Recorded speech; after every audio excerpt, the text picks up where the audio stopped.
Welcome to the Explainer. Listen, if you live in Ontario and drive a car, your financial safety net is about to undergo, honestly, a massive transformation. We're looking at the July 2026 Ontario Auto Reform, a legislative shift that fundamentally changes how your auto insurance works.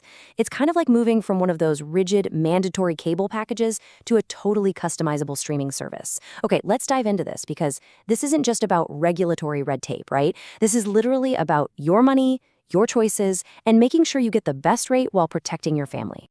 So let me ask you, are you truly in the driver's seat of your insurance policy?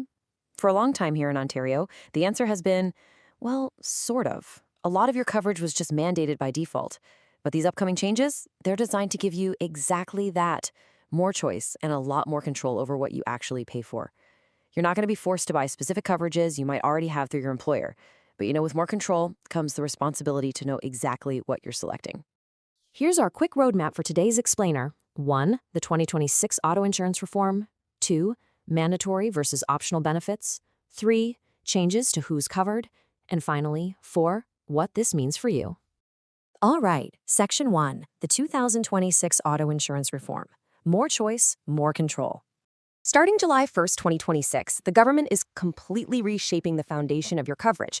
But hey, before we look at what's actually changing, we've got to bust some of this industry jargon, right? SABs, Statutory Accident Benefits. So what is this? This is simply the financial support you receive if you're injured in a car crash, completely regardless of who caused it. It's your core safety net for medical treatments, rehab, and lost income. Moving on to Section 2, Mandatory versus Optional Benefits. What stays and what changes? Now, what's really interesting about this slide is this very specific number right here, $65,000. Because listen, not everything is becoming optional. Standard medical, rehabilitation, and attendant care benefits up to that $65,000 limit will remain absolutely mandatory in every single auto insurance policy in Ontario. Sure, you can purchase increased limits, but this is your unwavering guaranteed foundation. So how does the rest of it actually break down? Well, on one side, we have that mandatory $65,000 standard medical and rehab coverage we just talked about. But on the other side, we've got a whole suite of benefits that you will now have to actively choose to purchase. If you don't specifically select them, you simply don't have them. And we're talking about major financial pillars here, things like income replacement, caregiver benefits, and death benefits. Let's actually walk through some of these newly optional benefits, because the real-world impact is huge. Think about income replacement, for example. If you can't work after a crash, do you have short-term disability through your job? If not, you'd better opt into this. Or what about lost educational expenses? Say you've got a university student who gets into a crash and misses a whole semester. This optional benefit actually covers that lost tuition. Or caregiver benefits. If you're caring for an aging parent and suddenly you can't, this pays for someone else to step in. These are massive, real-life safety nets that now require your active sign-off. Let's move to and see how this builds in Section 3, changes to who is covered eligibility shifts. Because these reforms aren't just changing what you can buy, they're fundamentally changing who can use it. As of July 1st, 2026, those newly optional benefits apply to a strictly defined list of people. And that is the named insured, their spouse, their dependents, and anyone specifically listed as a driver on the policy. That is it. It's a completely closed circle of coverage. So the crucial point is, this is where you need to be incredibly careful. Under the old rules, if you accidentally hit a pedestrian or a cyclist, your insurance policy's accident benefits would often extend out to cover their recovery. Well, not anymore. Come July 2026, pedestrians, cyclists, and unlisted passengers are no longer eligible to draw from your newly optional benefits.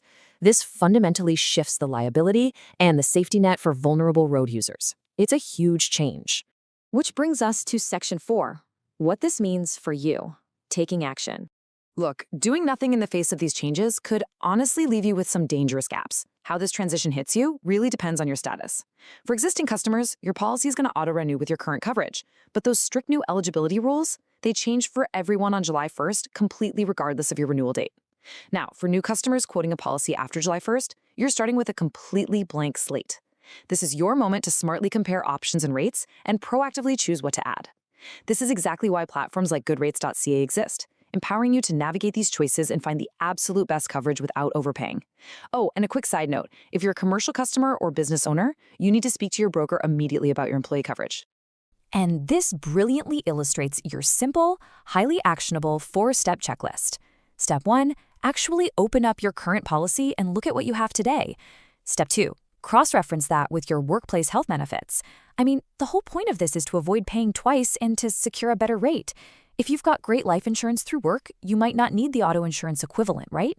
Step 3, assess your family's unique needs. And step 4, pick up the phone and speak to your broker. They can run all the numbers with you. Which leaves us with this final thought. Come July 1st, 2026, the safety net changes. You've essentially been given the keys to the driver's seat, meaning you have the ultimate power to customize your coverage and potentially save a lot of money by eliminating those duplicate benefits. But it requires you to actually be engaged. So, will your coverage fit your actual needs, or will you be caught paying for overlaps? Or, even worse, facing a gap when you need help the absolute most? Take a look at your policy this week, compare your options, and take control of your coverage.